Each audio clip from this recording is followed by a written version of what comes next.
North America's stagnancy starts with that lack of talent development. Of the 3 world's qualifying North American teams this year, the average player age was 23.4 years old.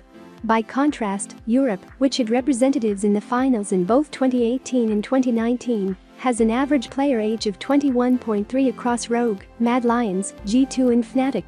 Reasons for the struggle to develop young talent in North American League of Legends vary depending on whom you ask.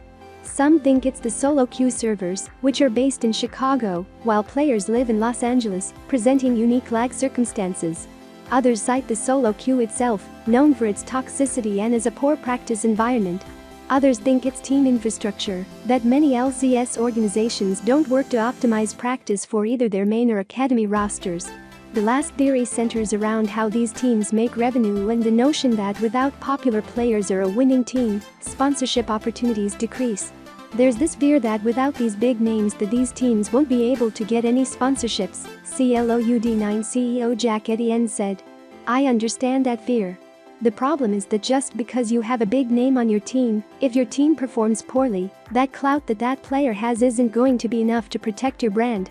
Additionally, it's really fake popularity because as soon as that player is gone, the fans are gone too. I've heard this feedback a lot, that CLOUD9 would never fire X player because that guy's so popular. And to be frank, I don't give a F about how many Twitter followers you have, YouTube subscribers you have. That means nothing to me. The only thing I care about is if the player fits into the culture that I'm trying to build.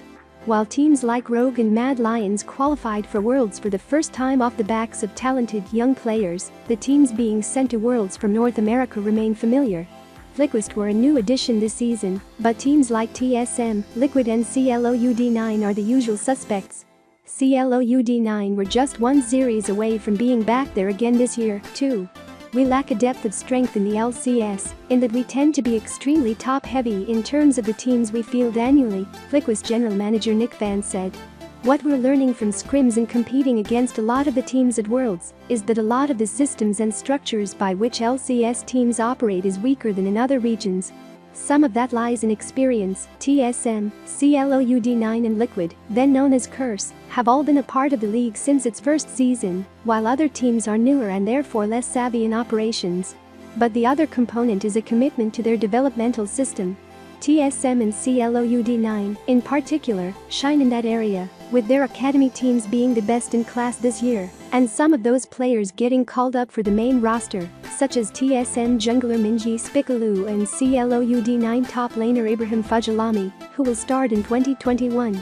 Reform for the amateur system is coming, sources familiar with Riot's discussions among its internal league ops teams and team ownership told ESPN.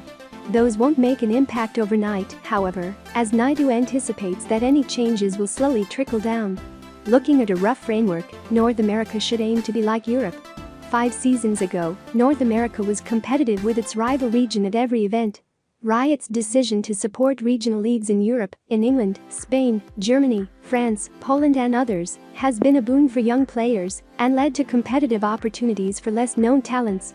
Like Worlds play in squad Mad Lions and group qualifiers Rogue and Fnatic have multiple players with that background of success in regional leagues. The LCS, meanwhile, continues to depend on veteran players who haven't gotten the job done internationally, in part because taking a chance on a new face is seen as tougher in North America. Those rookies have a solid enough base and have a competitive experience in the EU Masters Leagues and their own respective regional league, Naidu said of the LEC talent. You can tell what their progression has been like in the past year or so. So when they get dropped into the LEC, you know what their progression is going to be like. There's a lot lower risk for those teams compared to ours. Team Liquid coach Joshua Jack Leesman and his players sat backstage at the Shanghai Media Tech studio and watched as their World Championship fates dwindled during a match between G2 experts and Suning. What happened next would determine whether Liquid's trip to China would end after 4.5 weeks, or if, as happened last year, his team's World Championship run would come to a disappointing end, with one of the best teams in North America bounced before the knockout stage once again. More. CLOUD9 to promote Fudge to starting lineup, move Reignover to head coach G2 make third straight world semifinal with sweep of Gen.G, a conversation about race and diversity in esports in gaming. Team Liquid bested Suning and Machi esports in must-win matches on the final day of their group stage, but none of that mattered because of Liquid's 1-3 start to the group. Their hands were tied. If G2 won, Liquid would get a shot at Suning in a tiebreaker to, for the first time in organization history, advance to the playoffs of the World Championship. In a tense 44-minute slugfest, Suning pushed the Nexus for a win. It was over for Liquid, and a few days later, for the rest of the LCS. North America's number 2 seed, Flickwist, went 2-1 in its final day of competition, besting tournament favorite Top Esports, but failing to qualify out because of its Week 1 results. Meanwhile, North American number 1 seed TSM didn't win a single game, going 0-6 across the 2 weeks. Jat summed up the experience for Liquid and the LCS in an interview with ESPN after his team was eliminated from Worlds, with all the disappointment and could have been surrounding their performance. "It just kind of sucks," he said.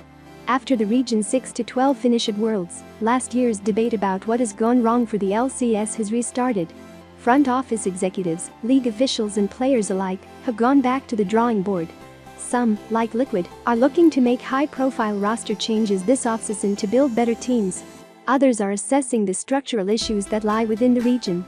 These failures continue even though North American teams spend more annually on salary in League of Legends than almost any other region in the world, just slightly behind China. Yet Europe and South Korea both have teams competing in the semifinals on Saturday and Sunday, despite much lower average salaries and much younger players. Some of those deals are coming off the books this offseason, like Liquid's 3-year $3.4 million contract with top laner Young Impact Eon Yeong, which expires in November and seems nearly impossible to renew, given the team's World's performances these past 3 seasons. But that doesn't mean the mentality of spending big to win will go away. The problem is that the proven model is that there are a lot of veterans who win in North America, TSM head coach Parth Naidu told ESPN. Also, there isn't a way to develop domestic talent, as the academy system and amateur system doesn't do very much to bring those players up. Scouting in North America is difficult.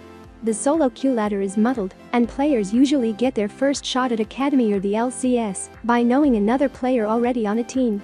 Events like Scouting Grounds, Riot's annual end-of-year North American Amateur Talent Showcase have helped in some instances, producing notable alumni like CLOUD9 jungler Robert Blaber Wang and support Felipe Vulcan-Laflamme, but one event is not enough. Players getting their shot and even getting good practice on the live server is difficult, as it's an often harsh experience with less reliable competition compared to playing on other servers like Europe West and South Korea.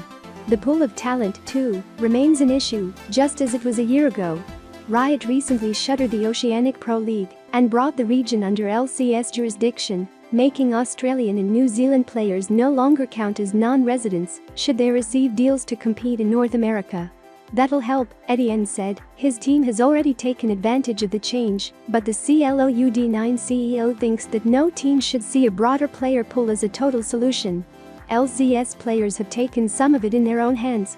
In 2019, they negotiated with Riot that private, non-team scrimmage matches played on the Los Angeles-based Tournament Realm server, often used for practice, could be live-streamed. The idea was that players could organize pickup games among themselves and get better practice that way. But Naidu said his TSM players have not used this option because there isn't a large enough diversity of playstyles among the players with access to that server. ESPN Daily Newsletter. Sign up here. Naidu's players, he said, argue Riot needs to open the funnel and let more individuals into the tournament realm. While the theories on fixing the state of the North American League of Legends scene differ, Etienne, Naidu, Fan and Liquid co-CEO Steve Arhansad all agree on one thing. Change will take time. No matter what they, Riot or the players do, becoming competitive with the best again could be a years-long process. Fixing North American League of Legends isn't something that happens overnight, Arhansad said. It'll take a long, concerted effort by multiple parties to begin pushing the region in the right direction. No one organization can do it alone.